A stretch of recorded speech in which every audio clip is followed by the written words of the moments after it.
Hey YouTube, welcome to the Essential GM, where I boil down tabletop RPGs, including Dungeons & Dragons, to the essentials so that you can learn and improve. This is the third part in my series talking about how I'm planning to run the Call of the Netherdeep module.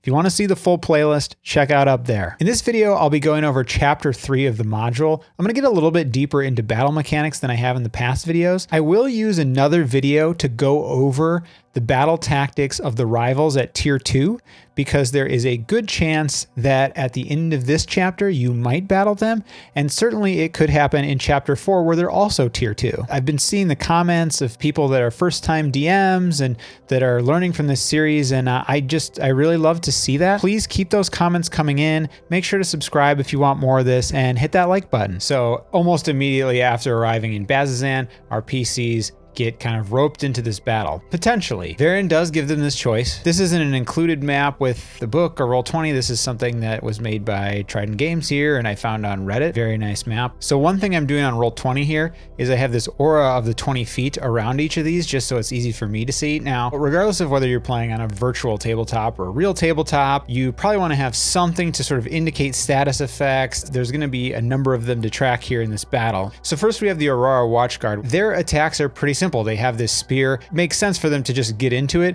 and maybe only use the spear throwing as a sort of dire move or a finishing move or something, because they're not going to have the spear after that. I think they might retreat if they have the opportunity. They're just a little squishy. Now, Varian is smart. He has seen gibbering mouthers before. This isn't his first rodeo. This is very common here. So if the PCs choose to stay and fight, he's probably going to warn them about getting in close and how much more dangerous these mouthers are up close. Even though Varian can do more damage potentially with the triple attack with the glaive, he may choose to use the hand crossbow just knowing that it's so dangerous. Although he also has this echo, so he likely will have the echo get in close when he can and make the attacks up close with the glaive, because that's just going to work better for him. Because of Varian's sunlight sensitivity as a drow, and depending on the map that you end up using, you may want to have him position into shady spots to fire his crossbow if there are ones that make sense, because he will not have the disadvantage there. So looking at these gibbering mouthers, they're going to want to stand their ground or move in close. They have difficult terrain around them. They have the ability to do their blinding spittle. They know that they can knock creatures prone. So they want to get in close and they want to surround enemies. If only one or two people get in close, they're going to try to surround them. They don't really have an opportunity to retreat because they move so slow. So that's probably not going to happen with them. It's very likely that they'll end up fighting to the death. It's very likely that they'll take down some of these Aurora Watchguards. So finally, we are in Bazzoxan. Now, Varian will talk to the PCs for a little bit,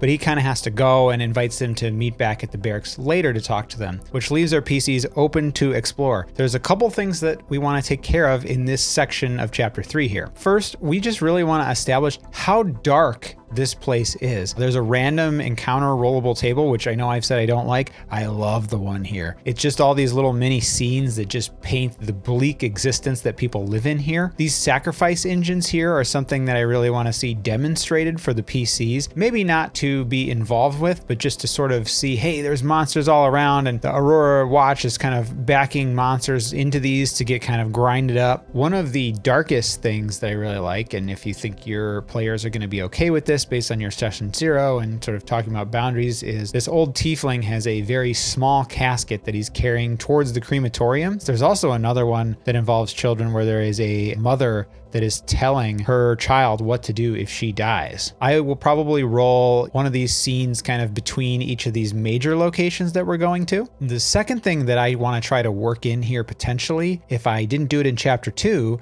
is something with PC backstories. Again, this is the last time that we're going to really be on this continent, so this is a good opportunity to just sort of work something like that in. Someone that they know is here, something like that. Always try to be thinking about that once you know your players' backstories. There's two more things that I really want to accomplish in this section. One is to introduce some of these faction NPCs. All three of them are here. That doesn't mean that your PCs will necessarily meet all three of them, but you probably want them to meet one or two of them. And lastly, we need to get our players into the Betrayer's Rise dungeon that finishes up this chapter. So how do we do that? A lot of you have asked me about motivations. It's always great if you can give custom motivations or things like that. If you're really struggling to think about what would motivate your PCs, just remember that there's a couple of motivations that between them usually sort of universally work. Money, adventure, treasure, heroics, fame, those kind of things might motivate it. And so this is an opportunity in a very generic sense to do one of those things. If you have PCs that have a religious background, paladins, clerics, they are probably going to be followers of one of the prime deities. This Betrayer's Rise is a bastion of the betrayer gods, the evil gods. That might motivate them. There's a little bit of mystery too, and that can be a good motivator for players as well. I might even, as Varen is leaving them, say something like,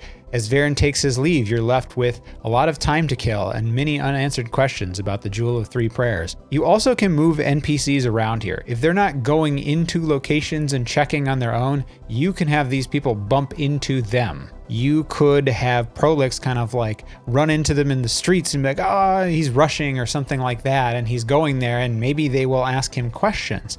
If not, you've set him up and they'll see him later, and it still looks very intentional. If you can get a couple members of the party motivated, sometimes that's enough. It's a cooperative game, so we end up sort of going along and there's give and take, I'll do your quest, you do my quest kind of thing in D&D. And it's okay if you don't have like a super personalized reason for everybody to do everything that's in this. So because chapter 2 is so dark, and most of this chapter is extremely dark, and sort of the imagery that it paints and the situations that these NPCs are going through, one thing that I want to do is really hit up this training area in the barracks once we get back to the barracks to meet with Varen, and use some of these matches to add a little levity. I think what would be really cool here is to make kind of a scrawny runt who's blindly optimistic and just exudes positivity even when he maybe loses the match against your PCs. If we make a really endearing character here that has something like that, is maybe a little bumbling or whatever, that can sort of break up some of that extremely dark stuff that we have going on. Just having this character who does have a really positive attitude. My thinking is that this NPC would just think that he can really change the world. He believes in his own ability to do it. He knows the world is dark, but he sees his ability to make a change, and that's why he's training really hard. That's why he's challenging our PCs to matches, in the shooting match, the sparring match, the wrestling match, whatever. I think that's just a good way to sort of break up things and have a little bit of extra fun. So when we do talk to Varen, if we haven't run into them elsewhere in Bazzoxan, he does mention that these three factions are here: the Library of the Cobalt Soul, the Consortium of the Vermilion Dream, and the Allegiance of Allsight. One encounter that I would prefer not to have the PCs skip, and if they try to skip it and don't tend to explore over here, I might put this Priest Fogholm in their path. I really want them to have the vision that goes along with Fogholm and the meditation. This is another chance to sort of see our final boss and add to the lore. Then we get into the Betrayer's Rise itself. According to the text, after you finish the Gloomstalkers battle, your PCs should level up. This is the first chapter where there's a level up mid-chapter because it's a beefy chapter. I don't know if that's a great place for that to happen. It sort of depends on where you end and begin your sessions. If they don't get to this and they're like about to head to this as you're running out of time in a session,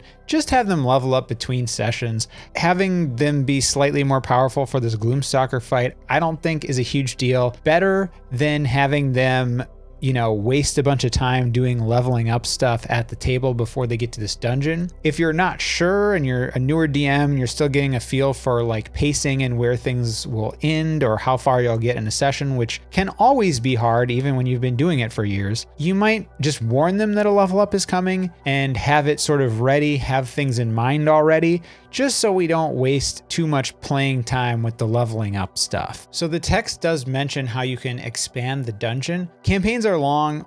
A lot of times groups fizzle out before you finish a module. I don't see a huge need to like unnecessarily prolong this. What I do like is this retreats and reinforcement section and table.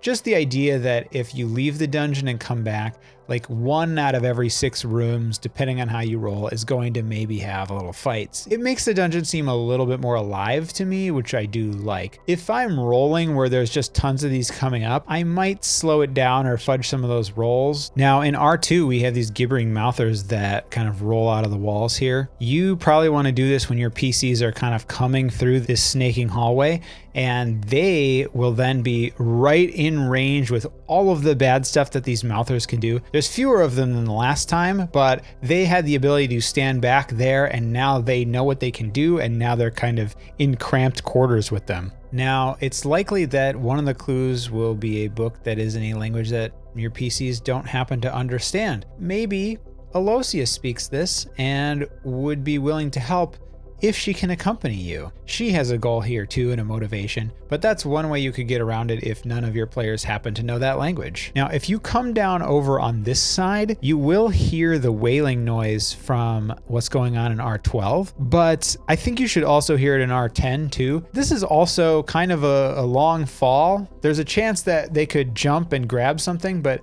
there's also a chance they could take a considerable amount of damage. And I think you really want to, especially if they're beat up, emphasize that this is a dangerous potential route to go. We don't want our PCs to just totally get wrecked in here. I'm a big proponent of player choice though. So if you warn them that it's dangerous, if you hint that it's dangerous and they still want to do it, that's fine. Give them the consequences. That's how they're deciding to play the game. But I want them to hear that wailing too in this section, even though it's not mentioned in the text, because they will know that there's danger down below. And it will also sound sort of distant so that they know that this is a deep spot. Room R14 here is probably my favorite room in this whole dungeon. It reminds me of sort of the trash compactor in Star Wars A New Hope. And that's what we want it to feel like. In that room, there is a threatening monster. There is impending doom on a timetable with the compactor sort of closing in on them. And so these orcs are going to cast this ritual that starts the boiling blood rising. And it goes pretty slow. We're only talking about 6 inches per round, but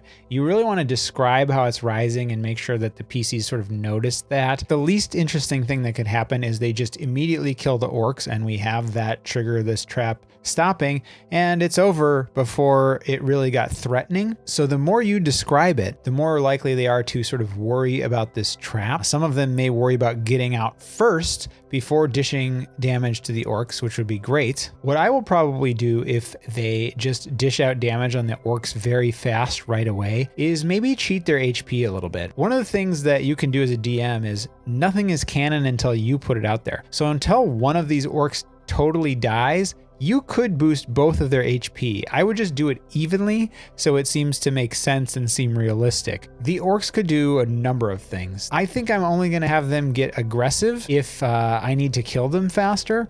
And the same thing works the other way. If this situation is getting really dicey, you could fudge how much damage the boiling blood does to the orcs. You could reduce their HP by 5 or 10 each to have them die a round sooner. But what would be really fun is if our PCs decide to climb the walls. Having them have to go out the crawlway could be a really interesting thing, and then it sets them up to do this maze. You have the potential to make this encounter really memorable for them. If they just hit a knock spell and are out right away, or if they just kill the orcs and are out right away, it's not going to be as ingrained in their memory. But if you make this a really dangerous situation that they just barely get out of, this is going to be a very memorable experience for your players. This is going to be one of those rooms that they might talk about or remember a decade from now. I think I will remember this room a while from now after we run it, because there is a lot of potential for cool things to happen in this room. Have that blood boil over, and maybe after one round, it's enough to sort of start oozing out almost to cover the whole floor. So they have to start climbing on the walls or thinking about it really fast or taking the damage. Try to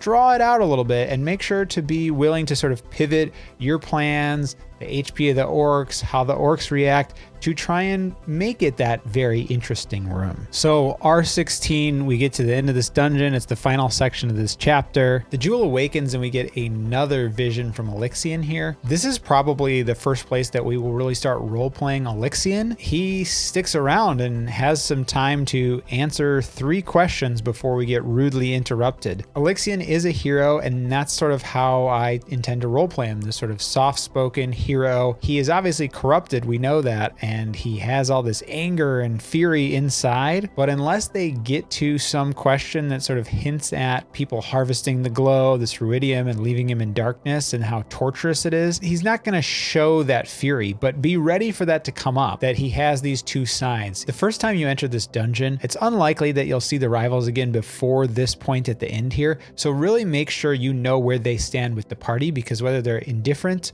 or friendly or hostile will determine how this happens and whether you need to prepare for there to be a battle. If your rival party is really torn, or you have people that disagree and this fight is going on, like maybe Dermot is super friendly with the characters and the rest of them are enough to sort of activate this fight, you can have some of the characters have crosstalk. Why are we fighting them? They're heroes just like us. But keep in mind here that Ao is very thirsty for adventure. She's very into this jewel. She doesn't have it. She is being deprived of this adventure, and she's driven and motivated to get it. So unless she really loves the heroes, that's going to come into big play here. The book even says if there's a tie, she breaks the tie. In terms of how this chapter ends, until you're close to this point, it's hard to say what any individual set of players will do, how the rivals will react to them, what you'll need to do with Alosia. So just be open to the fact that there's a lot of possibilities. You might have to react and make stuff up on the fly. You might need to call for a break to kind of think through what would make sense here. There are a lot of things outlined in the text for all of the scenarios that can happen. So the important thing here is that we have this scene happen, whatever happens in it, and we get people to Ank'Harel. I do want to mention that I will be breaking out into a separate video fighting the rivals at tier 2, which is pretty likely to happen here. And it also could happen somewhere in chapter 4. If you want to make sure to see that video, don't forget to subscribe and hit the bell icon. It really helps out the channel. Until then, keep rolling and have fun.